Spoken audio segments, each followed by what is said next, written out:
Hola, buenas tardes compañeros. Mi nombre es Samantha Nicole Sánchez Encinas y junto con mis compañeras Alondra Serna, Mayra Falconi y Paulina Hernández preparamos esta presentación para ustedes para la materia de bacteriología médica. El día de hoy vamos a hablar acerca de las bacterias del género Vibrio que causan específicamente infecciones gastrointestinales. Como una pequeña introducción, vamos a señalar que la palabra vibrio quiere decir que se mueve con rapidez o que vibra. Este movimiento va a ser causado gracias al movimiento de los flagelos que se encuentran en el extremo polar de la bacteria. Bueno, los datos sobre la ocurrencia del cólera no estuvieron disponibles sino hasta 1817, en el que aconteció la primera epidemia documentada y fue descubierta en el año 1883 por Robert Koch. Dentro de su clasificación taxonómica encontramos que Vibrio pertenece al dominio Bacteria, del filo Proteobacteria, de la clase Gammaproteobacteria, del orden Vibrionales, en la familia Vibrionaceae, y el género es Vibrio. Actualmente se conocen más de 119 especies diferentes que pertenecen a este género. Por el momento vamos a enfocarnos en una serie de especies que se asocian a enfermedades en seres humanos. Especialmente 3 especies son patógenos y de especial importancia, que son Vibrio cholera, Vibrio parahemolyticus y Vibrio vulnificus. Bueno, aquí entre las especies de Vibrio que son especialmente patógenas para el ser humano, vamos a encontrar 3, que son Vibrio cholera, Vibrio parahemolyticus y Vibrio vulnificus. Estas pues se encuentran asociadas al consumo de agua y alimentos contaminados, de las cuales estas dos últimas están asociadas más al consumo de agua de mar y a los crustáceos y alimento crudo. De origen histórico, bueno, sus nombres son los de Vibrio cholera, que pues causa la enfermedad gastrointestinal. Vibrio parahemolyticus quiere decir que disuelve la sangre, y Vibrio vulnificus, que vulnificus quiere decir que causa heridas. Están asociadas a distintos cuadros clínicos en los que se pueden conocer gastroenteritis y en cólera bacteremia. En parahemolyticus también puede causar gastroenteritis, infección de heridas o bacteremias. Y en vulnificus también puede causar una bacteremia e infección de las heridas. Bueno, dentro de su estructura antigénica, la mayor parte de los vibrios van a poseer flagelos polares. Y también pues la estructura de la pared celular va a ser relevante. Todas las cepas cuentan con lipopolisacáridos que van a estar formados por lípido A, que es la endotoxina, un polisacárido central y una cadena lateral de polisacárido O. El polisacárido O es muy importante porque se va a emplear para subdividir las especies de vibrio en serogrupos. Bueno, como habíamos comentado, el lipopolisacárido O se va a emplear para subdividir las especies en serogrupos.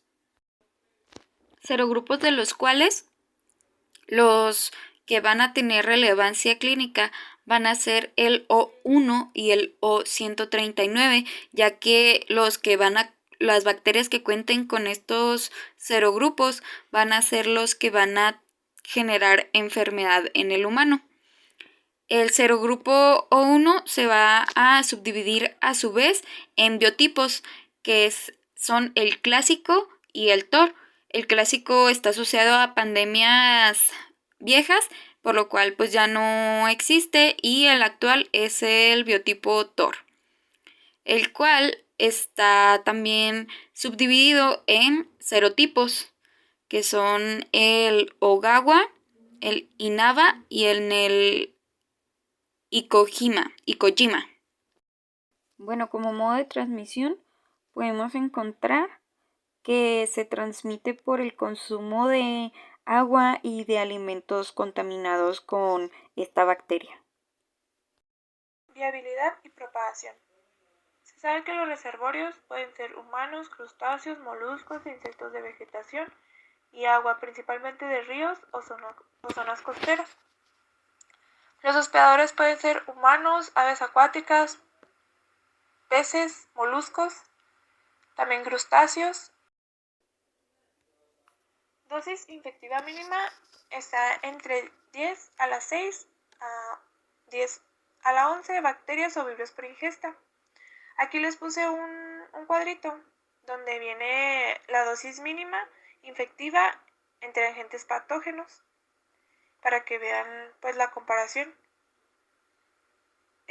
También puse un cuadrito como en naranja donde podemos ver las temperaturas mínimas y temperaturas máximas de varios vibrios.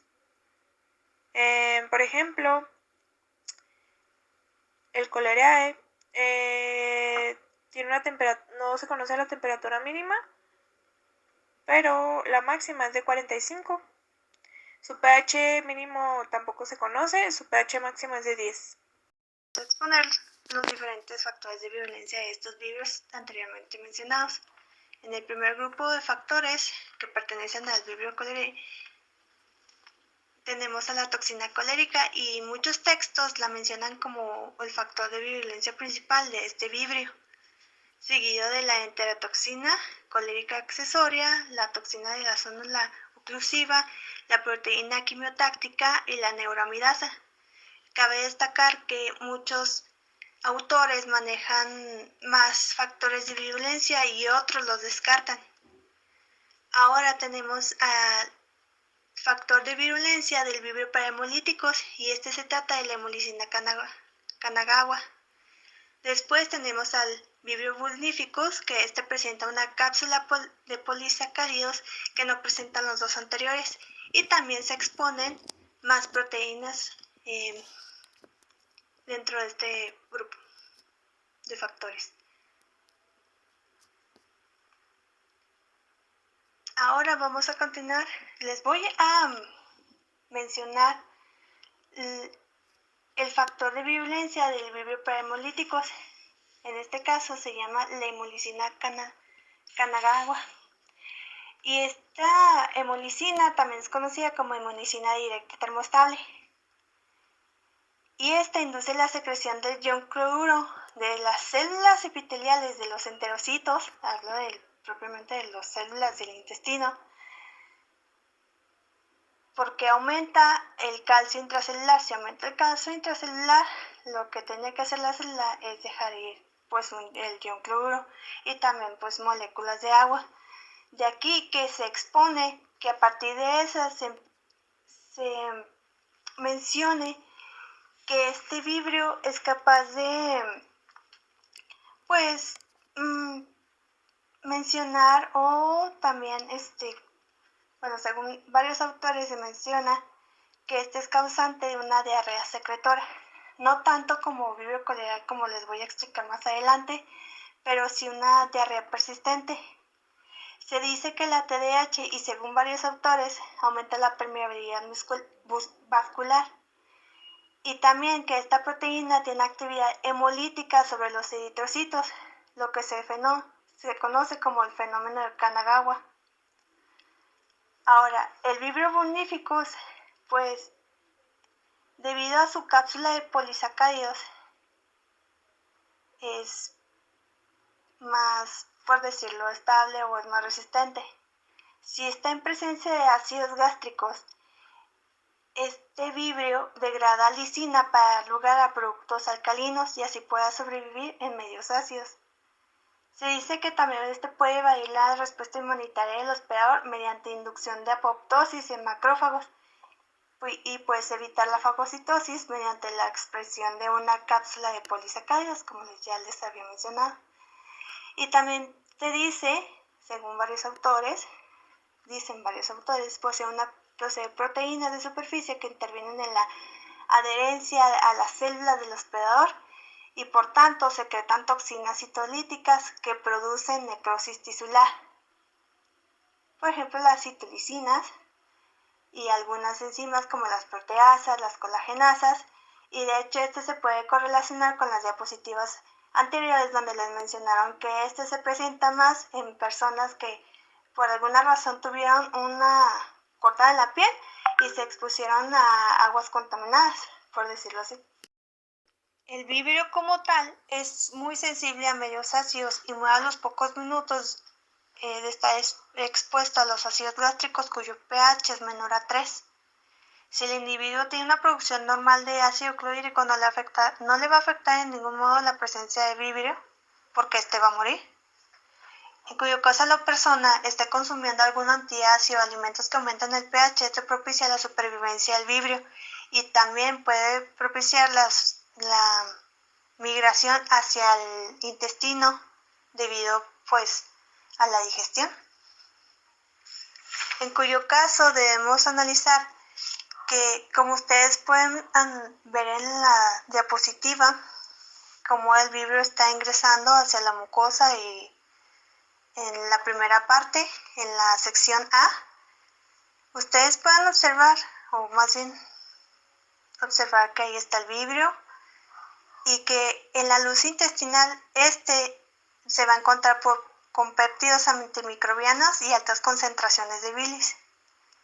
Y a tal manera de que existen concentraciones de bilis, también en la membrana del vibrio van a existir porinas.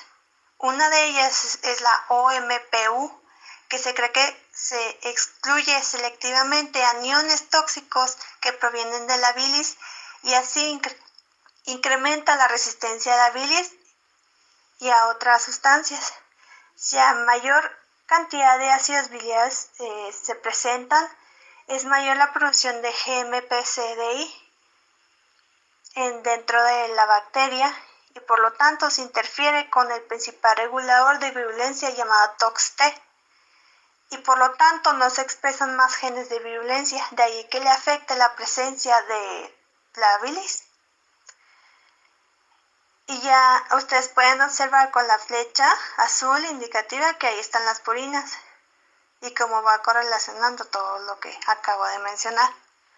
Cuando el vibrio llega al moco, pues se encuentra con mucinas, que obviamente van a formar el moco, y altas concentraciones de bicarbonato.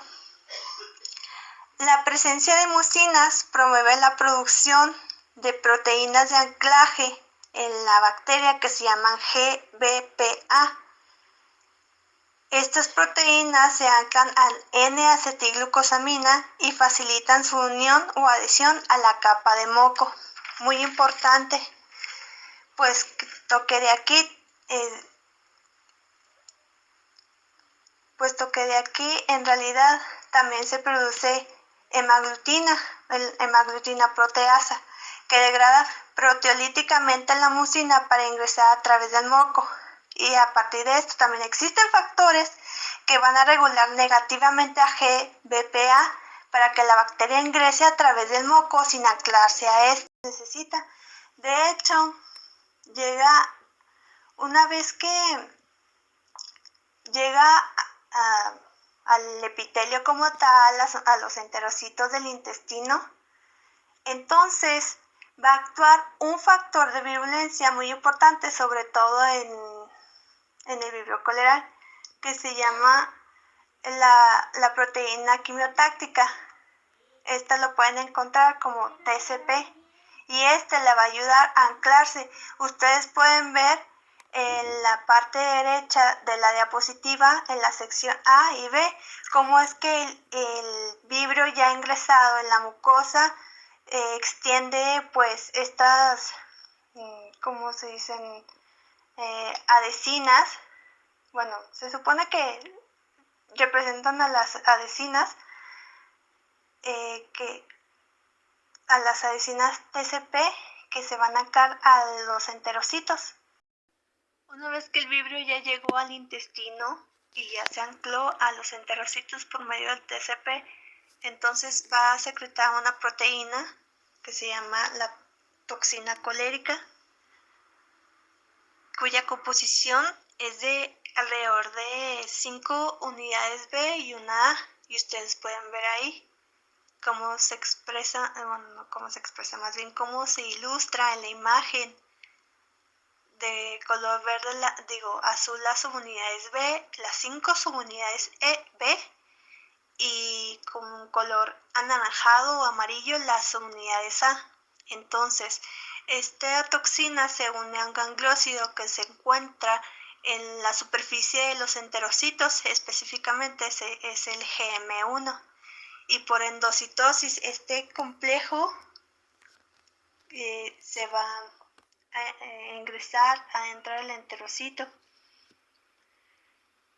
Y pues al final se libera un fragmento proteolítico de alrededor de 195 residuos de la subunidad A, que pues fragmento proteolítico es el que se va a unir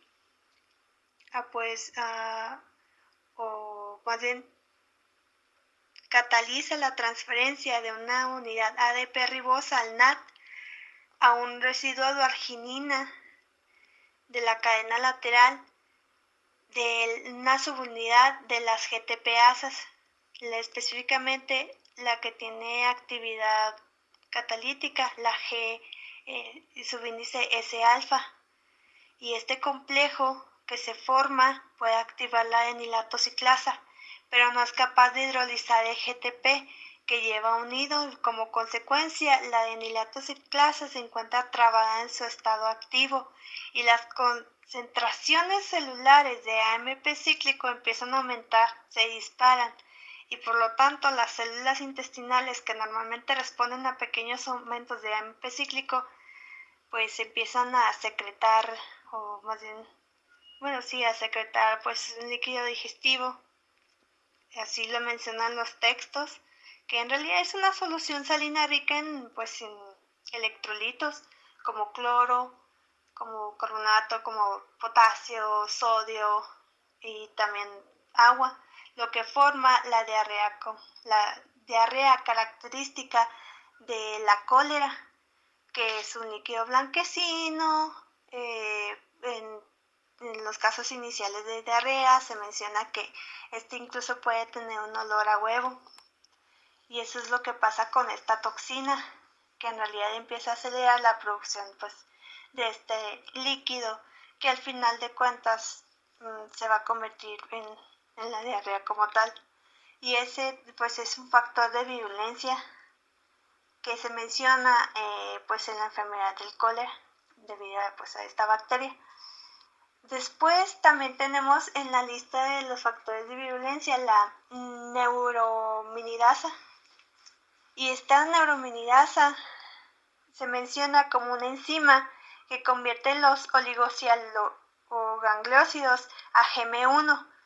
Por lo tanto, aumentan los receptores de la toxina y se liberan residuos terminales de ácido N-acilneurámico presentes en los oligosacáridos, polisacáridos, glicoproteínas y glucolípidos que se encuentran en la membrana, en la membrana del enterocito. Esto es lo que pasa. Ese es otro factor de virulencia que vamos a mencionar aquí. También hay otras dos, que es la enterotoxina colírica accesoria y la toxina de la zónula oclusiva.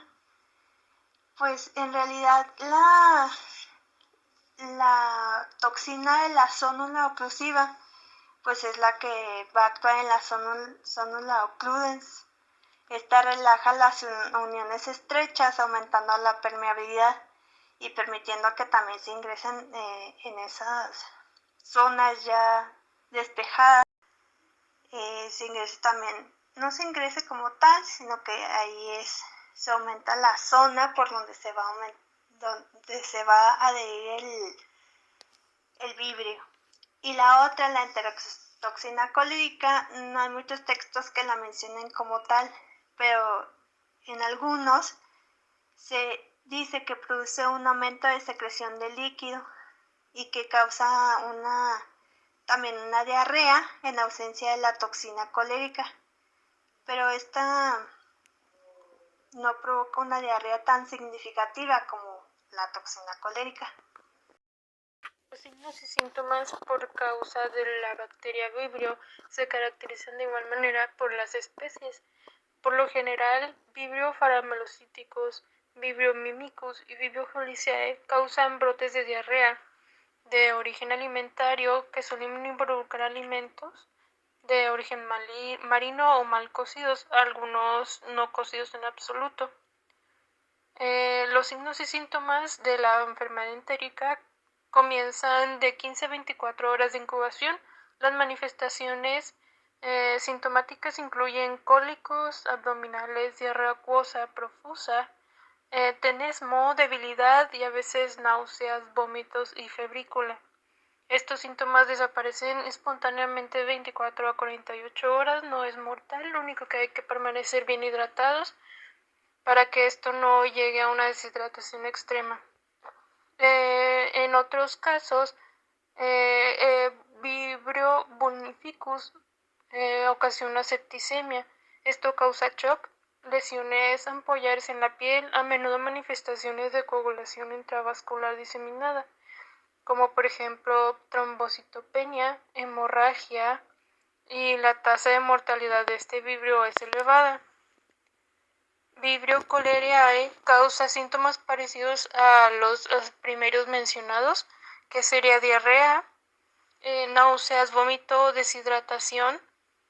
En casos más extremos, colapso circulatorio, cefaleas, fiebre alta. Pero de igual manera los casos de incubación suelen ser de 7 a 24 horas en lo que se comienza la presencia de síntomas. Algunos pueden ser asintomáticos pero de contagio alto, y la mayoría de los casos provocan diarrea leve o moderada. Dentro de su morfología macroscópica, pues encontramos que se siembra en agar TCBS, que significa agar tiosulfato citrato bilis y sacarosa, que este es un medio selectivo para la diferenciación y el aislamiento del cultivo de Vibrio cholera y otras especies de Vibrio. Este agar es el agar predilecto para poder sembrar a Vibrio. Esto no quiere decir que no se pueda sembrar en otros agares, pero este específicamente pues va a contar con propiedades que le van a ayudar. Por ejemplo, el extracto de la levadura y la peptona le van a proporcionar el nitrógeno y las vitaminas necesarias. Y el citrato sódico, tiosulfato sódico, la bilis y el colato van a ser agentes selectivos que proporcionan un pH alcalino que inhibe microorganismos gram positivos y suprimen a los organismos coliformes. También el pH pues se encuentra incrementado para favorecer el crecimiento de Vibrio, que pues es especialmente sensible a entornos ácidos. También la alta concentración de sodio pues favorece el crecimiento, ya que Vibrio es halotolerante, y pues también otras especies de Vibrio que son en su mayoría halófilas. Además de que el tiosulfato sódico es una fuente de azufre y va a actuar junto con el citrato férrico como un indicador para detectar la producción de ácido sulfídrico, y el azul de bromotimol y el azul de timol van a ser indicadores del pH. Bueno, cuando se siembra esta bacteria en el medio de cultivo, pues se tiene que incubar de 18 a 24 horas en una temperatura que oscila entre los 35 y los 37 grados centígrados. Entonces, Vibrio cholera va a mostrar colonias que tienen zonas amarillentas alrededor de ellas, y Vibrio parahemolyticus va a presentar colonias de color verde a verde azulado, y el medio pues se va a encontrar sin cambio. Esta diferencia en el cambio de la coloración del medio de cultivo se va a deber a si los vibrios son o no fermentadores de sacarosa. Bueno, dentro de la morfología microscópica encontramos que todos los vibrios pues van a ser bacilos que van a tener una forma de coma, van a medir de 2 a 4 micrómetros de largo. Y pues como es una bacteria gram negativa, esto quiere decir que al aplicar la tinción de gram vamos a ver las bacterias entre rositas y rojas. Esta bacteria es un anaerobia facultativa y va a contar con un único flagelo que se va a encontrar en uno de los extremos polares. Además, otra característica es de que esta bacteria no forma cápsulas cuando las condiciones se tornan adversas. Bueno, entre las herramientas de diagnóstico para encontrar a Vibrio se pueden hacer de dos maneras. Puede haber un diagnóstico microbiológico en el que podemos observar a la bacteria por medio de tinciones y también hacer un cultivo. Pero además de esto también podemos contar con tipos de ensayos inmunológicos que nos van a permitir identificar cuál sería el subtipo infectante.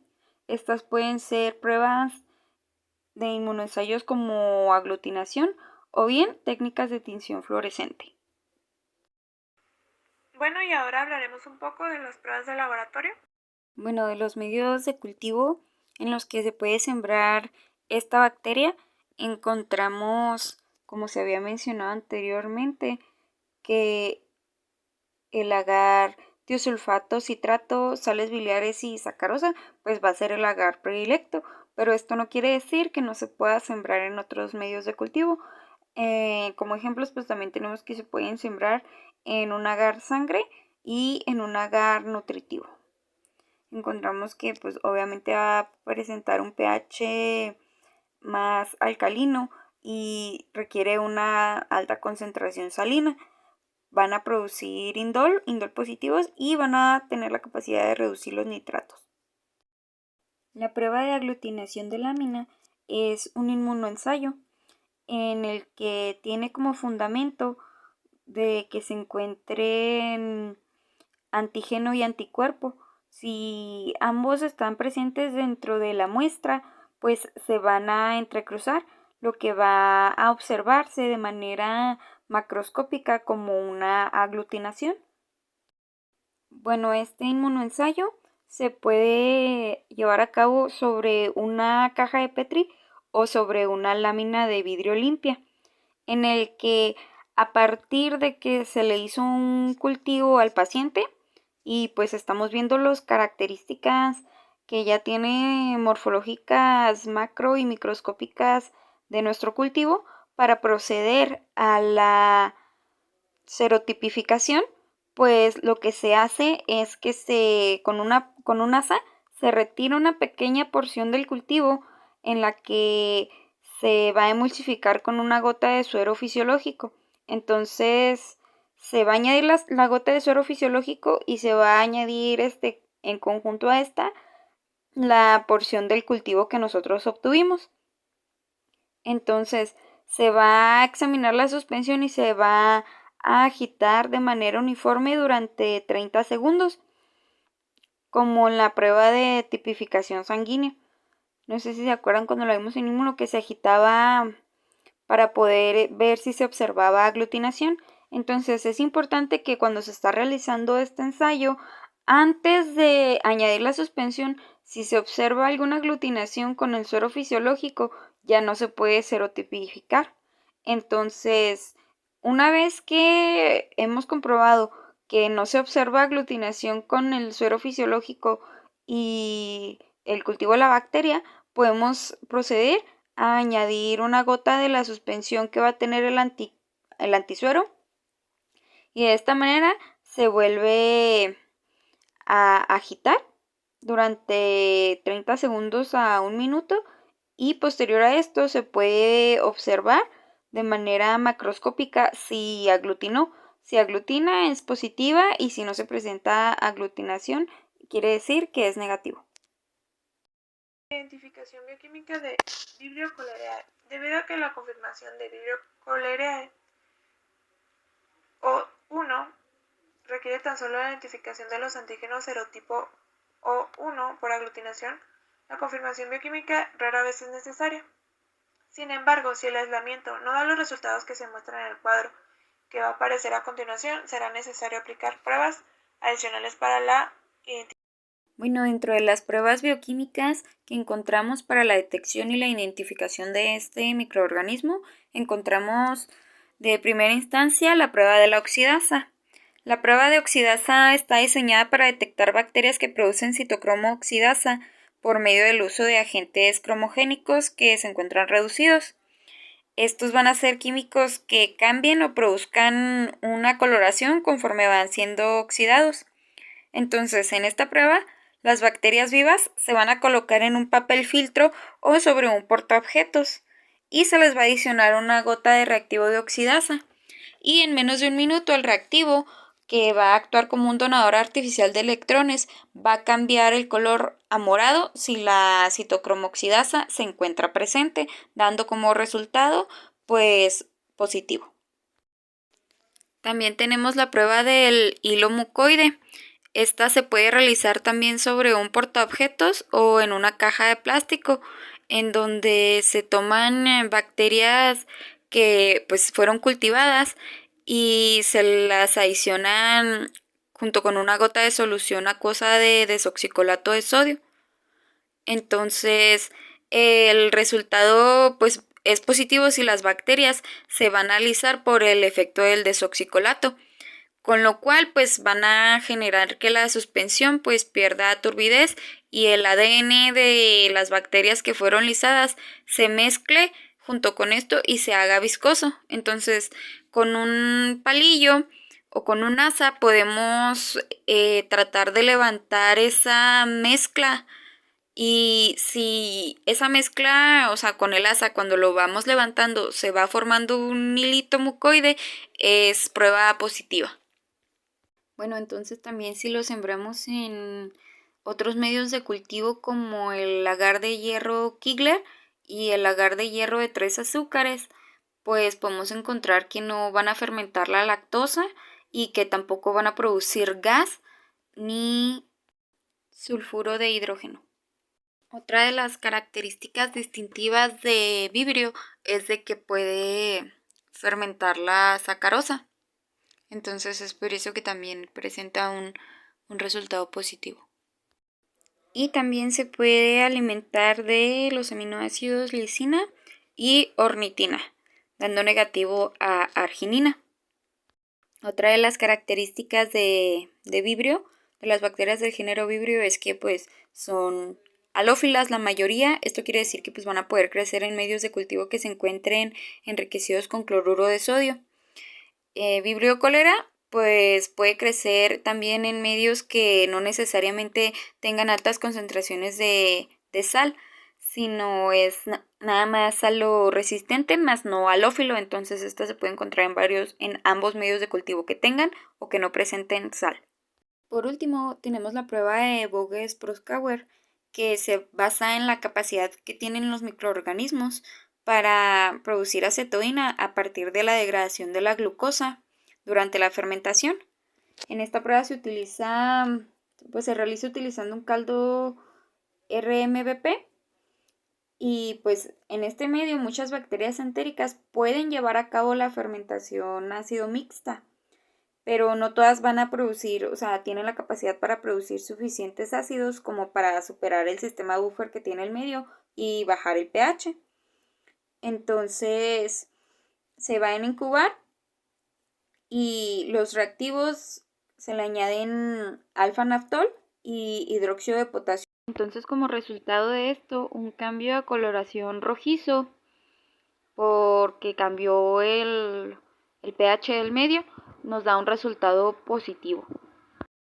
Se sabe que el agente etiológico del cólera es causado por un agente infeccioso llamado Vibrio cholerae.